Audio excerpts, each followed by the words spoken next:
All right, students. Hello. So we are going to start with the discussion of company audit. All right. There is some problem with my camera, but I don't want to delay the portion completion now. So we are just issuing this video. Anyways, all the screen annotations and whatever I do on the screen and all the working notes and my voice, that is going to be very clear. So don't worry about it. My face is anyways avoidable, so it's okay. Don't worry. Okay. So students, when it comes to company audit, one thing is very clear. We are doing it directly from the module, and wherever the notes and working is required, just a minute, wherever the notes and working is required, we are going to develop separate notes over here. So don't worry about it. All right, just a minute. This PDF is giving me some trouble. I'll have to reopen this.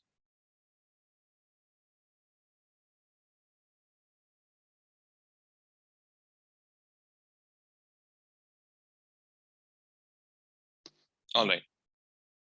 That happens sometimes, you have to keep on fighting against the odds. Okay. So we are going to discuss straight away from the module wherever the need be. We are going to ensure that we write the notes and stuff. All right. So students, we start with our discussion. What are we going to cover over here? See, actually this chapter contains discussions from section 138 to 148. Technically speaking, in chapter 10 of Companies Act 2013,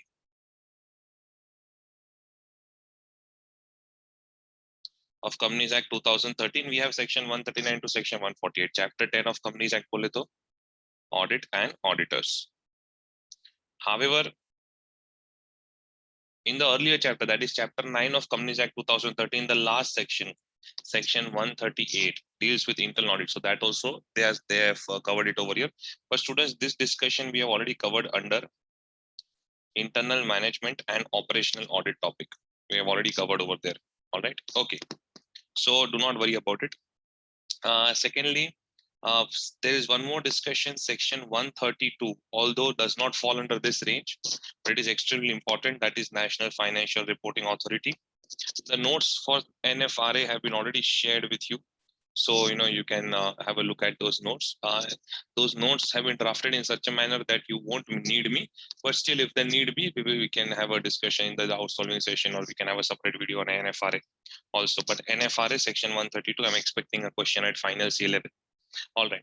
So we will focus on section 139 to section 148 of Companies Act 2013, plus the discussions of CARO.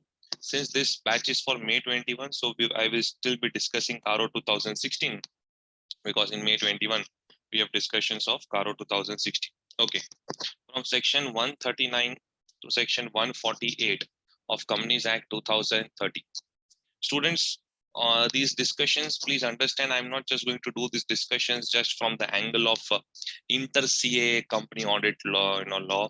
I know that some basic provisions of appointment of auditor and stuff, but still, we need to understand that at final C level, what kind of questions can be asked. Understood this? So all my discussions will be focused on final CA. Secondly, I will also be connecting the discussions with professional ethics topic. So that is also what I'm going to do. And one or two connections will also be there with standards and some other chapters. So when I teach company audit, I know that I'm teaching this topic at final C level. So naturally, all the discussions which can impact final C are going to be discussed. All right. Okay. So students, my sequence of discussion is little different. And if you study in this sequence, you are going to get better understanding. First, we will finish off. Don't worry, I will save this PDF on the Google Drive. First, we will finish off section 141 that discusses eligibility, qualification, and disqualification of auditor. Very sensitive discussions are going to be covered over here, which I will try to keep it in one video so that you have you have some continuity. Eligibility and qualification, we know it is section 141 subsection 1 and subsection 2. Whereas when we talk about disqualification of auditor, it is section 141 subsection 3. All right. Okay. So let us go to the discussion of eligibility, qualification, and disqualification. Yeah, here we have it. Okay. The provisions relating to eligibility, qualification, and disqualification of an auditor are governed by Section 141. We start the discussion. Eligibility and qualification. First, Section 141, subsection 1 and subsection 2. All right. A person shall be eligible for appointment as an auditor of a company only if he is a chartered accountant. Only if he is a chartered accountant. But what is the definition of chartered accountant under Companies Act 2013? It means a chartered accountant in practice who is holding valid COP under Section 6 of Chartered Accountants Act 1949. Who is holding valid COP under Section 6 of Chartered Accountants Act 1949. Just a minute, students, you can fast forward a little bit. I'm just pulling up one document for you.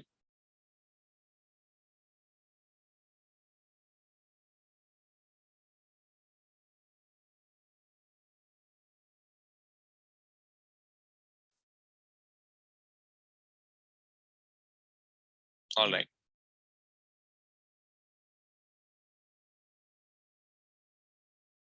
So I think you need to see this. As you can see over here, Section 2, Clause 17. All right, chartered accountant means a chartered accountant as defined in Clause B of subsection 1 of Section 2 of Chartered Accountants Act 1949, who holds a valid certificate of practice under subsection 1 of Section 6. All right, so this is the definition of chartered accountant. This is MCA ebook. This is the definition of chartered accountant under Companies Act 2013. Okay. So when they say chartered accountant, that means they are saying chartered accountant in practice who is holding valid COP under Section 6 of C Act 1949. All right. It may be noted that if it is a firm, I think you know this very well, whereof a majority of partners practicing in India are qualified for appointment as aforesaid, may be appointed by its firm name to be the auditor of the company. So if it is a firm, we need a majority of the partners. Majority means greater than half of the partners who should be practicing in India, So from the firm, whatever are the total number of partners, we will see more than half. All right, rounding it off to the next number. So more than half practicing in India should be qualified for appointment. All right, as aforesaid, may be appointed by its firm name. So whenever a firm is appointed, it is appointed in the name of the firm, and one of the partner, conducts audit on behalf of that firm. Okay, where a firm including LLP. So naturally, we can also have an LLP instead of a firm because it still has features of partnership firm with limited liability. Is appointed as an auditor of a company. Partners who are chartered accountants shall be authorized to act and sign on behalf of the firm. But students, sorry, I'm so sorry. Students, when it comes to eligibility and qualification, I want to discuss a controversial thing over here. Section 141, subsection 2, specifically from firm I am discussing. We say that when it is about firm, then in that case, majority of the partners, majority means greater than half of the partners, should be CA in practice plus practicing in India. Okay, that is fine. It is appointed in the name of the firm, and only the partners who are authorized to act and who are qualified shall act and sign on behalf of the firm. That is fine. But let me talk about LLP. If an LLP has 9 partners, let us say that 8 of them are CA in practice plus practicing in India, and one of the partner is X Private Limited.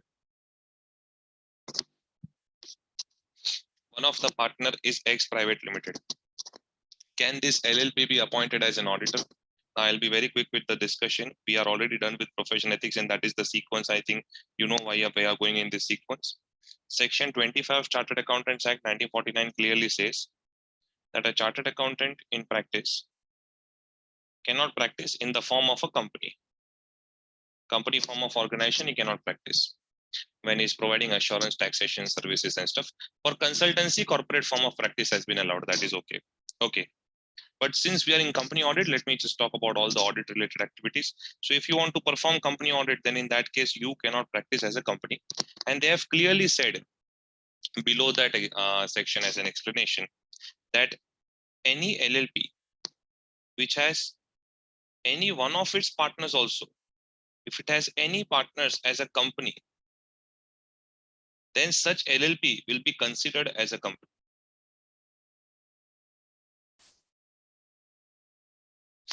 So students, even though in this LLP,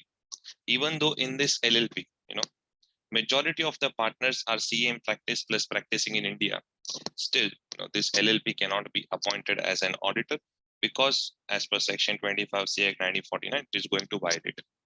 So corporate form of practice not allowed for audit and assurance taxation services, and LLP which has any of its partner as company will be considered as company for this particular section. So I hope I'm very clear on this. We will be very quick with the discussions. I know that you are the master of company audit, but then I need to pick up such questions where they can clean bowl you at final CA level. All right. Okay. Now we are discussing section 141 subsection 3. Section 141 subsection 3 along with rule 10 of CAAR 2014. So students, what in the sections of company audit, wherever they say as may be prescribed, you know that these prescriptions are given separately in the rules, and these rules are called as CAAR, company audit and auditors rules. So we need to now start discussing the topic of disqualification. Following person shall not be eligible for appointment as an auditor of a company. So please understand, when they say following person shall not be eligible for appointment as an auditor of a company, what does that mean? That if these persons are already appointed as an auditor, then they need to vacate. That means they need to leave this position with immediate effect. They need to vacate immediately. And ये जो vacancy create होगा, that vacancy will be called as casual vacancy. फिर नया auditor कैसे appoint होगा, that we will discuss later on under section 139 subsection 8. If you are aware about it, then fine. Thus we are going to discuss it later on. All right. Okay. So that is one thing that we need to focus upon. And if these persons are not appointed, then in this case, if they attract the disqualifications, they cannot be appointed. If they're already appointed, then in that case, they need to vacate immediately. All right. और ये जो अभी मैंने line लिखा ना, that if they're already appointed, they need to vacate with immediate effect, ये सब किधर लिखा है? Section 141 subsection 4. All right. 141 subsection 3 में ये line तो है ही ना? Following person shall not be eligible for appointment. But what if they're already appointed? In that case, they need to vacate immediately and it will lead to casual vacancy. All right. So now we need to discuss the disqualifications. Students, when it comes to the topic of disqualification, when it comes to the topic of disqualification,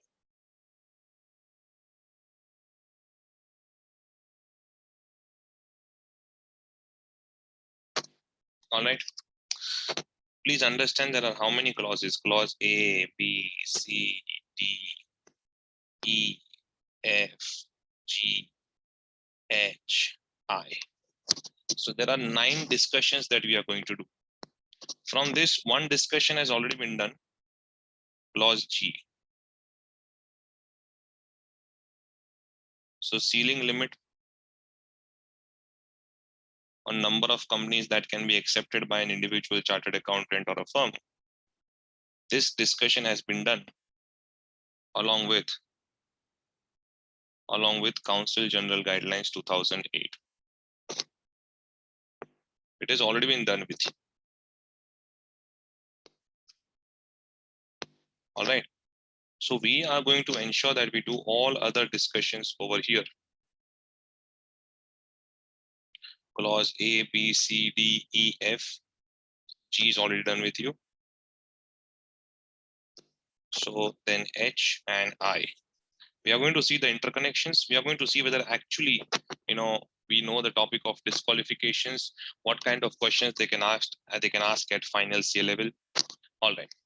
Students, one thing that I want you to understand at this point of time is that I'm going to tell you what is covered in these clauses, in the clauses, subclauses and stuff. But if at all you think about any situation,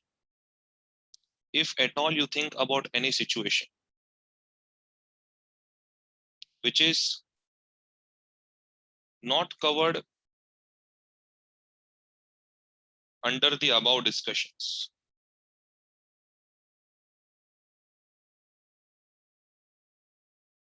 if at all you think about any situation which is not covered under the above discussion, then please remember something. Like for example, when I teach the topic that if relative is a director or KMP, you cannot be appointed as an auditor. Very simple, like clause F. Then students start asking, sir, what if relative का definition में तो सिर्फ limited relatives cover होते हैं? What if one of my cousin is a director, but that is not getting covered over here? So if you start thinking about any situations which are not covered under the above discussion, I hope that you are connecting with something which we have discussed in audit sessions. That boss, there is something called as concept of independence. So in that case, whether auditor should accept such appointment or not, appointment of auditor is also subject to independence, which is one of the fundamental requirements in case of audit. You cannot deny that. आपको याद है ना वो, it is not only important to be independent, but it is also important to appear as independent. ये सब पहले discuss किया था. It is not only important to be independent, but it is also important to appear as independent. You remember all those discussions? Yes. So auditor needs to evaluate.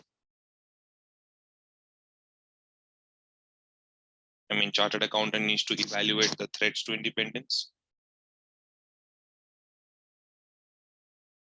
if any.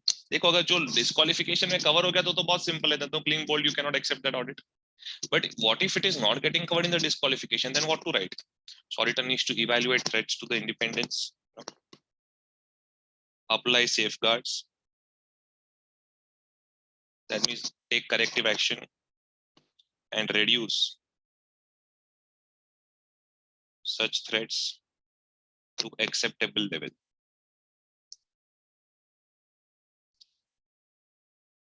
If this is not possible,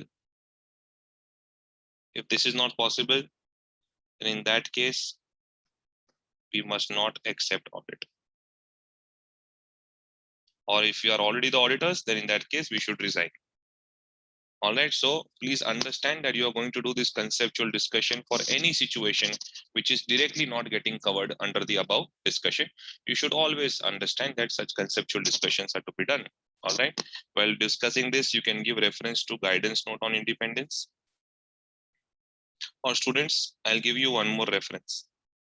International Federation of Accountants का भी reference दे सकते हो, but एकदम perfect reference देना है तो you can just give reference of Code of Ethics. As per the Code of Ethics issued by the ICAI, तो आपको ये सब फिर reference नहीं देने पड़ेंगे, दो तीन reference नहीं देने पड़ेंगे, because in Code of Ethics issued by the ICAI, they combine all the discussions and they give it to you. All right, so be careful. Of course, when I'm discussing these clauses,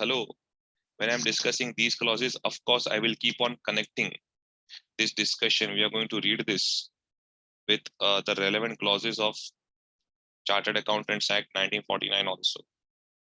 तो मैंने अगर सब कुछ discuss कर लिया, उसके बाद भी आपको लगता है कि there are some situations जो कहीं पे भी कवर नहीं हो रहे, neither in Companies Act nor in Chartered Accountants Act, then in that case you have to apply this concept of independence. All right, okay, so वहां पे थोड़ा subjective answer लिखना होता है आपको. All right, we start with the discussion. We will start with the easy ones first.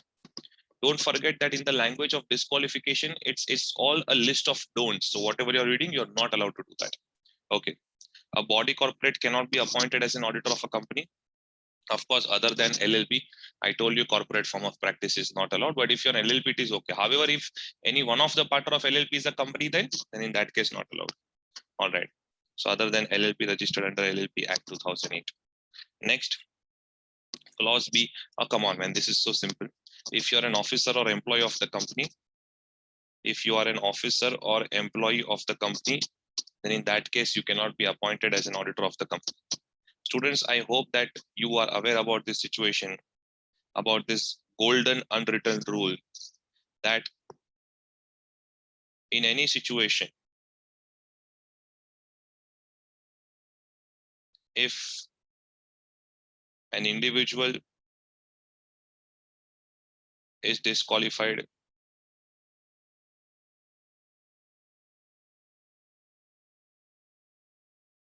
then naturally his partners are also disqualified from auditing such company. And it's not just, देखो ऐसा clearly लिखा किधर है? See, you see this word following persons, that technically the word person is not defined under Companies Act. All right, so just a minute. If you see,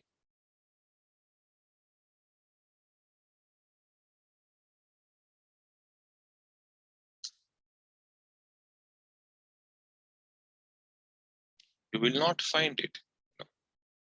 You will not find it.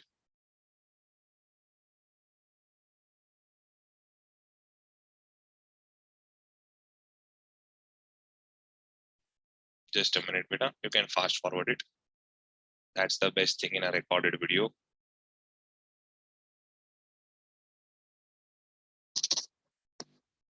Come on. You find me the definition of the word person. So we have the word officer over here. All right. MNOP. After O, we have P. P, paid up share capital, postal ballot, previous. Oh, private company. Where is person? Where is person? Where is the word person? Where is the word person, man? So technically the word person is not defined under Companies Act 2013. Understood this? So that is why when they say following person shall not be eligible for appointment as an auditor of a company, please understand that if an individual is disqualified, in that case, his partners will also be considered as disqualified. All right. So do not forget that, boss. All right. So we are now going ahead with this discussion. An officer or employee of the company. So if you're an officer or employee of the company, in that case, you'll be disqualified. Your partners will also be disqualified. However, I want to discuss something over here. What if you are an employee or officer of the holding company? Can you conduct audit of the subsidiary company? What if you're an employer or officer of the subsidiary company? Can you conduct audit of the holding company? Yeah, let us say ये company की holding, ये company की subsidiary, ये company की associate. See, please understand that in clause B, they have not covered. In clause B, they have not covered all the group companies. Now, it is a very sad story that many of the professors also have said that in the whole act, in the whole section of disqualification, if you're disqualified from auditing the company, you're disqualified from auditing the group companies also. There is no such discussion in the law. However, of course, keeping the concept of independence is in mind, we can discuss about it. So if they ask you that if one of your partner is an officer or employee of the holding company or subsidiary company, can you be appointed as auditor of the company? In that case, of course, we will deny that based upon the concept of independence and stuff. Understood this? Based upon the concept of independence, we are going to deny this. No, because that will be a very big threat to your independence. But please understand that at final C level, it is so important for you to recognize that what exactly is covered in the discussion. पता है institute क्या करेगा paper में? They will try to create such a situation. Please understand this. They will try to create such a situation which technically is not getting covered anywhere. I mean, not getting covered under C Act, not getting covered under Companies Act also. Then they will try to test you whether you know this concept of independence or not. So it is so important कि जब आप कोई section पढ़ रहे हो, मैं इसमें क्यों आपको direct charts या diagram से नहीं करा रहा हूँ? I need to read the lines, तो जब आप कोई section पढ़ रहे हो या जब आप कोई lines पढ़ रहे हो, it is so important that you read it with a clean slate of mind, without assuming anything or without presuming anything, and जो लिखा है उसके ऊपर ध्यान दो. Understood this? Okay. Because अगर आपने आपके माइंड में ऐसा बिठा लिया है कि if you are disqualified from the company, then you are disqualified from group companies, तो आप फिर कैसा लिख के आओगे पेपर में, that as per the company law we are disqualified. But company law में तो कवर्ड ही नहीं है ग्रुप कंपनीज का डिस्कशन इन क्लॉज बी. बाकी के क्लॉजेस में कवर्ड है, like security and indebtedness, there they have covered it, but in clause B it is not there man. So please understand that when you're answering for clause B, understood this? If they're asking about group companies, you will have to come, pitch in the concept of independence. All right. बाकी ये सबको पता है what is the meaning of the word officer. All right. ये सब तो आप law में करते हो.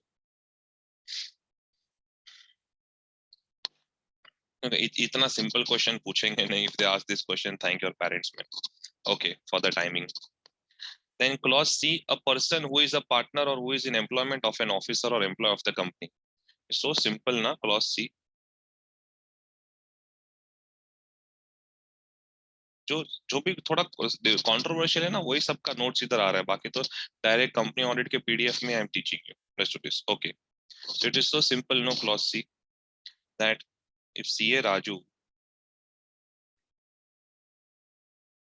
let us say if CA Raju is in employment or partnership with Suresh, and Suresh is an employee or officer of X Limited. CA Raju is in employment or partnership with Suresh, and Suresh is an employer officer of X Limited. In that case, we understand that CA Raju cannot be appointed as an auditor of X Limited. In fact, CA Raju's partners also cannot be appointed as an auditor of X Limited. All right. Why? Because he is in employment or partnership with an employer officer of the company. In clause B, he was directly in the employment or officer. He was directly in the employment of the company. Now he is in employment or partnership with an employer officer of the company. All right. So a person who is a partner or a person CA Raju who is a partner or who is in the employment of an officer or employee Suresh of the company. Okay. This subsection disqualifies the below mentioned persons. फिर वो लोग सब combination भरा है. If a partner of an officer, employee of an officer, part of employee of an employee. This is just permutation combination game में. All right. So clause C तक मुझे नहीं लगता है कि एग्जाम में पूछेंगे. Yes, but we need to focus again one more thing. Clause C also covers only the discussions with respect to the company and not the whole group. तो ये चीज का हमेशा हमेशा हमेशा ध्यान रखें please. All right, agar group ka aaya, then you will have to bring in the whole concept of independence and stuff. We move ahead with the discussion. Clause D is the most critical clause. Clause D is the most critical clause, and when we are reading clause D, we can continuously keep on comparing with Chartered Accountants Act 1949 also. Okay, clause D, a person who or is relative or partner. First of all, we need to understand that how many people are covered in clause D. All right, so ABC firm has got 3 partners, A, B, and C. All right, okay. Now A has got 10 relatives, B has got 8 relatives, and C has got 12 relatives. Of course, before I move ahead, we need to understand the definition of the word relative. Let's do this. So section 2 clause 77 of Companies Act 2013 defines the term relative to mean anyone who is related to one another. You would have studied about this in company law, but we'll be quick with this. Members of HUF, husband and wife, or if one person is related to other in such manner as may be prescribed. And then they have given rules 2014 giving more specific definitions. All right.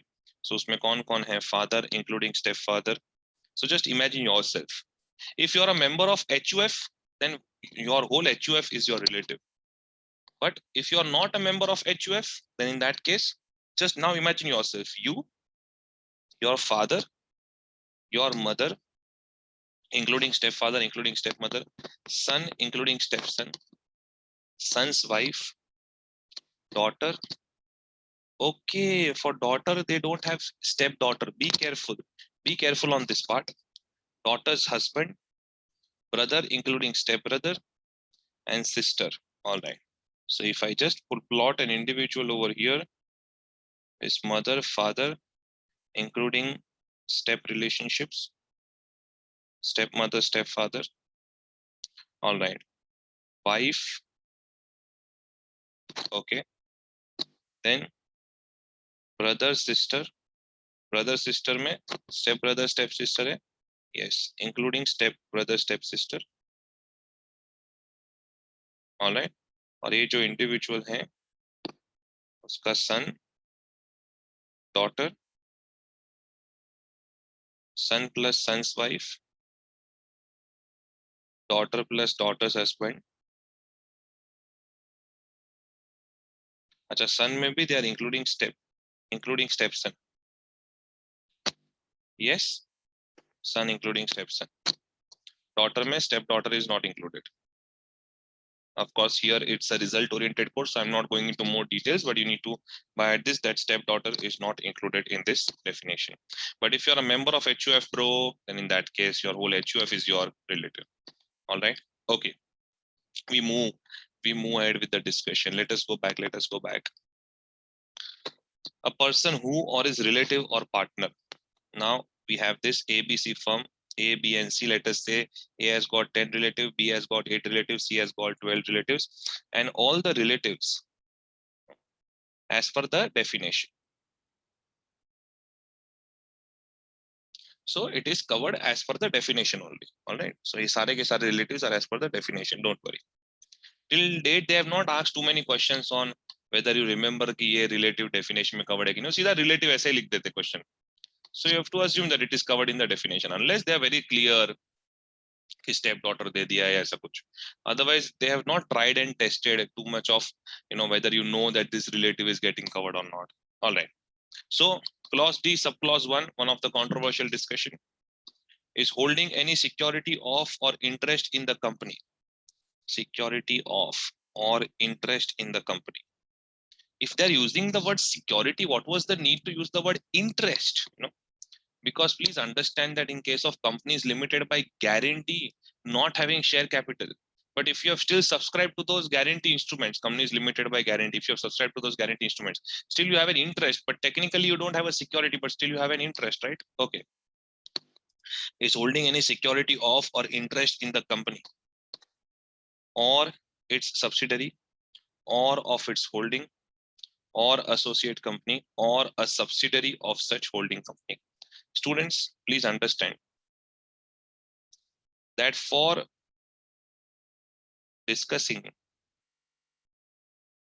and I will be slow over here, so students who already know all the combinations and they think that they are aware about everything, they can just fast forward. For discussing clause D,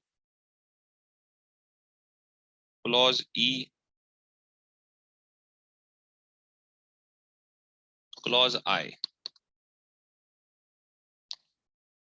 One more time. For discussing clause D, clause E, and clause I of section 141 subsection 3, our full focus should be on the concept of how many group companies are covered in which clause. Naturally, they are not going to just stop at the word company. They will cover their holding company, subsidiary company, पर कौन से clause में कितनी group companies covered है. So if you are conducting audit of X Limited, let me call X Limited as the company. All right. So let us say if P Limited is controlling X Limited, let me call P Limited as the holding company. X Limited is controlling Y Limited. So let me call Y Limited as the subsidiary company. अच्छा, Y Limited की भी अगर कोई subsidiary है तो you know that subsidiary of subsidiary is deemed as subsidiary. So we have to include those X Limited deemed subsidiary also. Oh, sorry.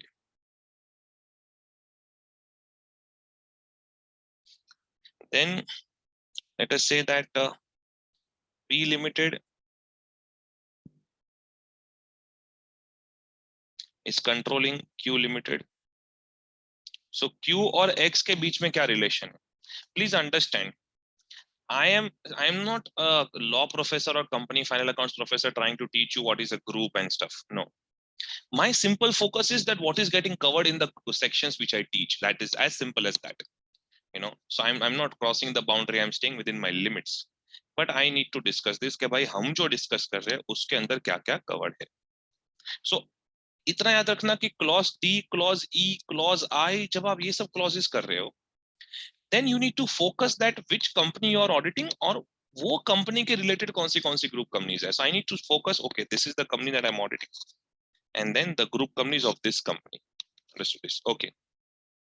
So Q Limited and X Limited का technically relationship में कोई एक word नहीं है.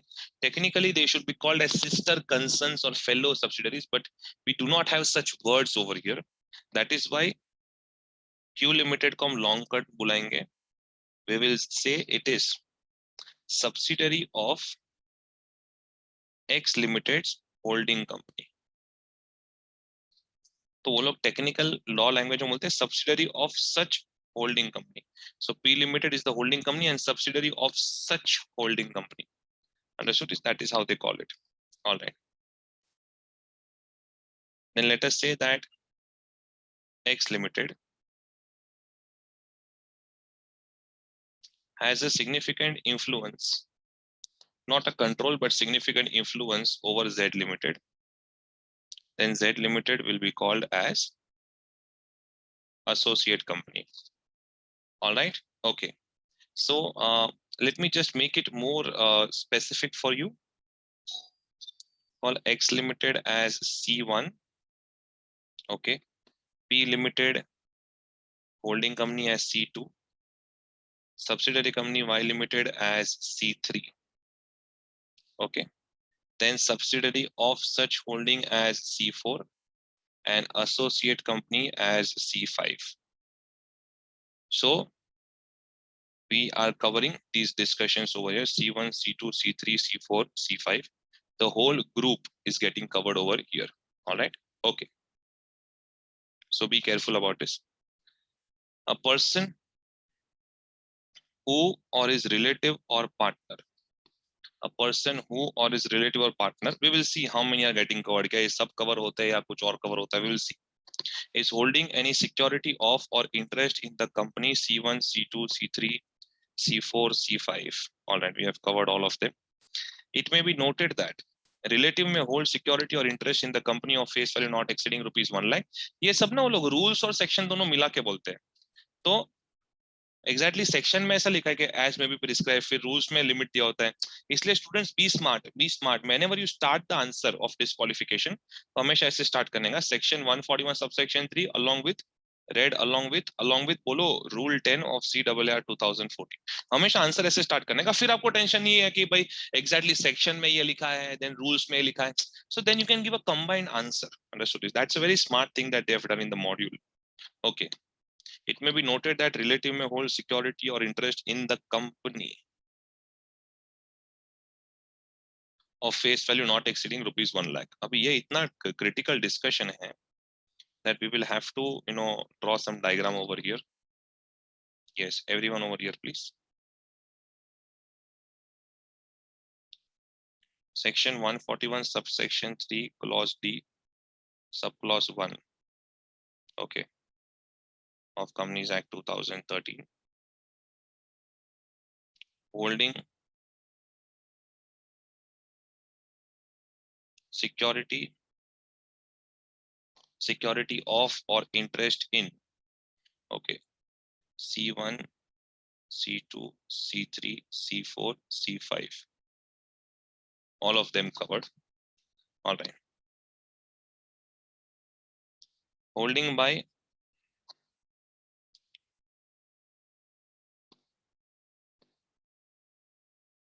person or partner. So in our discussion, holding by A, B, C or ABC firm, of course, not allowed to hold even a single rupee security. Not allowed to hold even a single rupee security. Not allowed to hold security or interest in C1, C2, C3, C4, C5. Okay, students. However, let us say holding security or interest in C1, C2, C3, C4, C5 by relative. Now we are very clear on this part. The law is also very settled on this part, that relative may hold security or interest in the company. They have specifically said in the company of face value not exceeding rupees 1 lakh. This is a very, very gray area in this section, in this clause, in this sub clause to be very specific. So holding security or interest in C1, that is the company,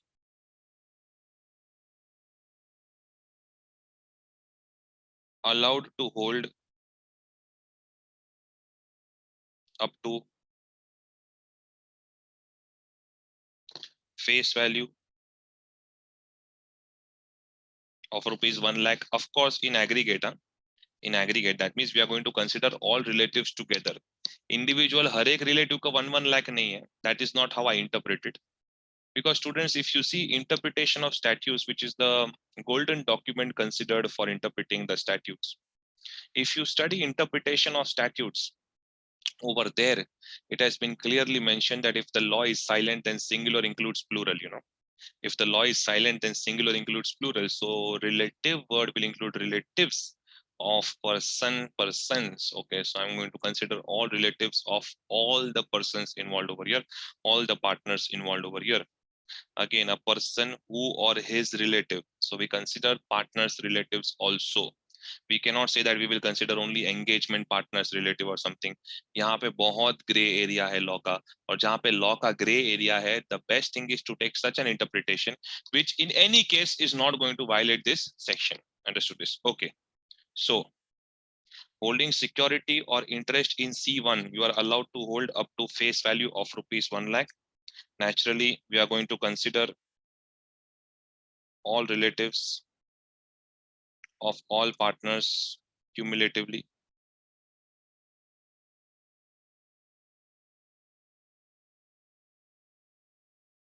Okay, the most gray area now we are going to discuss. What about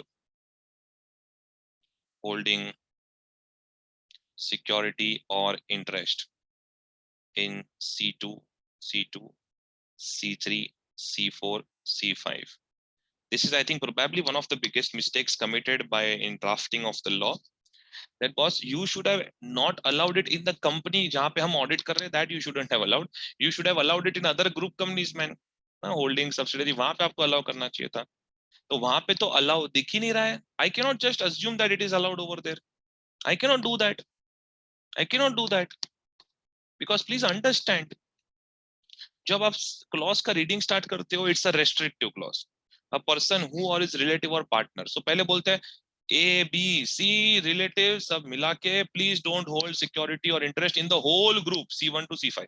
फिर बोलते हैं wait wait wait, फिर नीचे condition एक आपको exception बना के देते हैं रूल्स में, that hello relative can hold up to rupees 1 lakh face value in the company.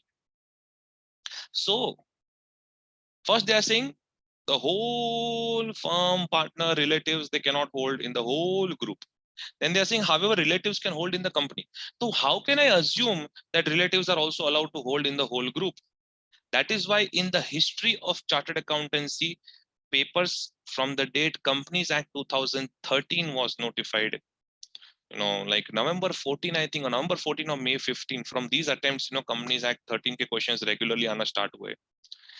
And institute has never asked this particular possibility, at least not in my knowledge. If you find a question, let me know. So this has not been asked in exam. It won't be asked again because the law is not settled on this part. Institute cannot keep on questioning you where the law itself is not settled. Understood this? Okay, but if at all it is asked, going strictly by the interpretation,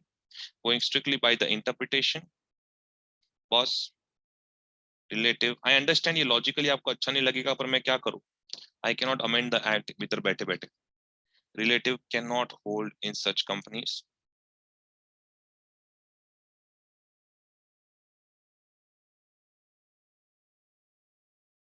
All right. फिर लिख देने का एक note बना के that there is some inconsistency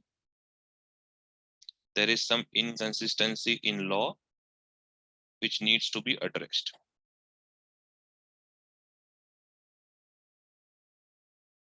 But going by the strict interpretation, relatives cannot hold in such companies. Going by the literal interpretation of the law, relatives cannot hold in such companies. Understood? This cannot hold security or interest in such companies. Students, don't worry. This has not been asked till date. It won't be asked further also.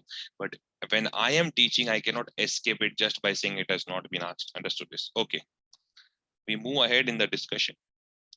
It may also be noted that the condition of rupees 1 lakh shall wherever relevant be also applicable in the case of a company not having share capital or other securities. So it is also applicable in case of a company not having share capital. So company is limited by guarantee not having share capital. There also, this limit becomes applicable. Basically, ये जो आप section पढ़ रहे हो, this whole section is applicable for all types of companies.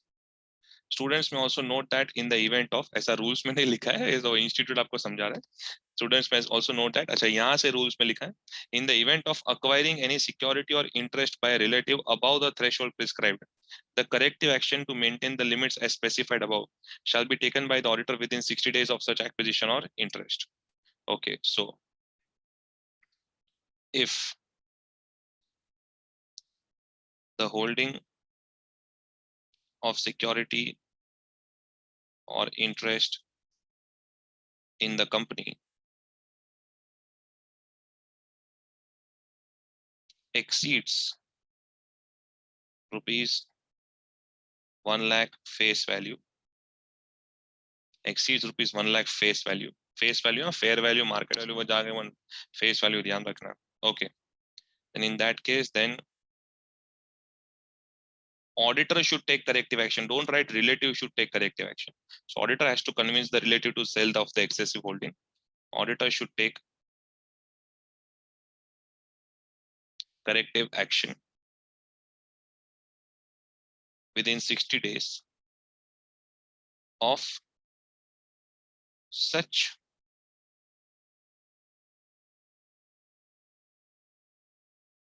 acquisition of interest. Please understand, such acquisition, why I underline this such, because ये कितना सच है. And boss, जब से excessive holding हुआ तब से, but the day when the limits were exceeded, but it is so difficult to track all this, in practical life it's so difficult to track these things. That is why जब हम declaration लिख के देते हैं that we are independent, we always use this line to the best of our knowledge and information available with us, because it is so difficult to track all of these adjustments in practical life. All right students, I hope that you are clear with this discussion. Students का हमेशा एक query होता है that sir ये जो this particular time limit which has been given, please understand that after acceptance of audit, if relative does, if relatives holding goes above rupees 1 lakh face value, then auditor should be given some time to take corrective action, because it may happen that there was no intention to damage anyone, but ये हो गया rest of this. Okay, please understand that if this is the situation, yeah, strict mark I was trying, I saw. If this situation exists as on the date of appointment, matlab as on the date of appointment you already know that your relative is holding more than rupees 1 lakh face value. In that case, then auditor cannot be appointed. ये तो 60 days वाला किसके लिए है कि as on the date of appointment you are not disqualified, but after appointment अगर ऐसा होता है, then in that case during the course of audit if this happens, in that case you have been given this 60 days time to take corrective action. If you fail to take corrective action, then naturally you will be disqualified. I think I need not write this, that is very clear. If auditor fails to do so, then disqualified. Students, I know there are many queries over here. That's a relative nahi mana to kya hoga sir, ye wo. You can meet me in the doubt solving session, we can discuss it over there. But please understand that when I'm shooting currently, for May 21 in the last 10-12 days of April, then in that case, naturally my focus will be on teaching every single line, but as far as it is relevant for the exams. All right, so be careful. ये भी है ना, ये जो मैंने लिखा ना, consider all relatives of all partners cumulatively, this you will write only if the question requires you to do so, like they have given multiple relatives holdings and stuff, then in that case you are going to write this only if the question requires you to do so. Otherwise सामने से जाके overacting मत करो. Okay, so we are done with section 141 subsection 3 clause D subclause 1. Students, I hope you remember that you need to read this. You should read this with clause 4 part 1 second schedule to Chartered Accountants Act 1949. Because अगर holding of security इतना बढ़ गया, that boss, it turns out to be your substantial interest. It turns out to be your substantial interest. Then I hope you realize that, boss, you will have to, you will also be held guilty under clause 4 part 1 second schedule for expressing opinion on financial statements of an entity where you or your relative had a substantial interest. All right, okay. We go ahead with the discussion now. Students, now our full focus will be on the discussion of indebtedness. A very, very critical discussion. Section 141 subsection 3, clause D, subclause 2 and subclause 3. But students, please focus over here. We need to also pull up the document of professional ethics. All right, because I had promised you something over there.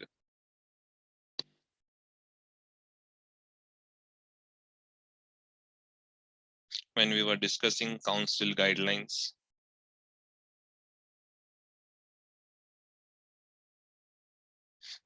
Look at this, chapter 10, appointment of an auditor when is indebted to the concern. All right, so we had discussed this, that was, we are going to discuss this in company audit along with section 141 subsection 3 clause D subclause 2 and subclause 3. So we need to combine the discussions, and we need to ensure that we are going through this properly, otherwise it can be a problem. All right, okay. System is giving me some trouble, so I'll have to stop this and shoot another video. I wanted to give all the disqualifications in one video, but it's okay. I'll just stop this.